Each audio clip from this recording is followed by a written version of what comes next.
Tá vendo essa mulher aqui? O nome dela é Jenny Gage e ela foi casada durante mais de 22 anos com um homem que ela acreditava ser um Mormon tradicional. Ou seja, dentro da sua religião, a função principal da vida dela seria cuidar dos filhos e do marido.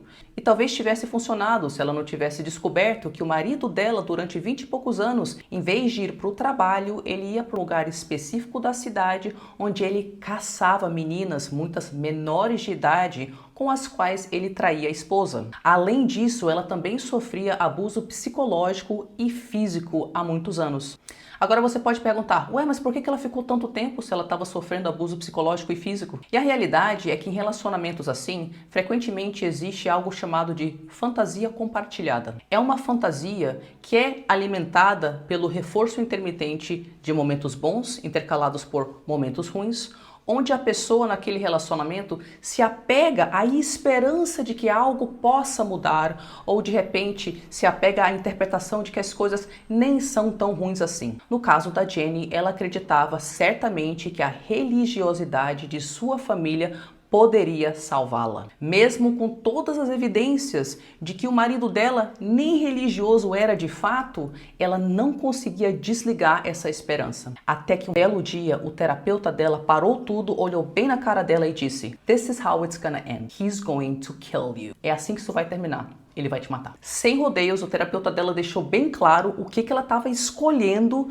caso ela decidisse ficar dentro dessa fantasia compartilhada de esperança vazia. O terapeuta ajudou ela a entender que a esperança dela não mudava os fatos de que ela e os filhos dela poderiam estar em risco. Agora, se você já teve um relacionamento tóxico, ou se você é terapeuta que ajuda pessoas nessas situações, você já deve ter percebido a força dessa fantasia compartilhada. Grande parte do que a gente faz enquanto terapeuta é auxiliar o processo do outro de conseguir enxergar a realidade tal qual ela é, sem a esperança vazia. Mesmo que a gente não decida pelo paciente o que ele ou ela deve fazer com a vida, a gente faz perguntas poderosas para ajudá-lo ou ajudá-la a enxergar o que eles de fato estão escolhendo. Perguntas do tipo: se nada mudar, como vai estar a sua saúde mental, a sua saúde física e financeira e a dos seus filhos daqui a 5 anos? Quando a pessoa consegue estar na realidade e ela começa a enxergar o destino final com clareza, aos poucos as decisões dela vão se tornando mais lúcidas também, onde isso é possível.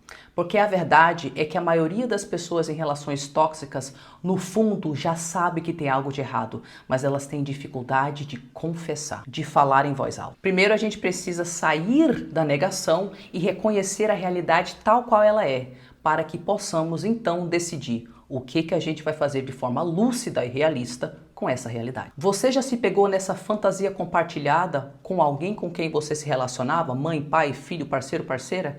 Enquanto terapeuta, você percebe essa dificuldade de ajudar seus pacientes em relações tóxicas a confessarem o que lá no fundo a bússola deles já fala que é verdade, mas que eles têm dificuldade de falar em voz alta?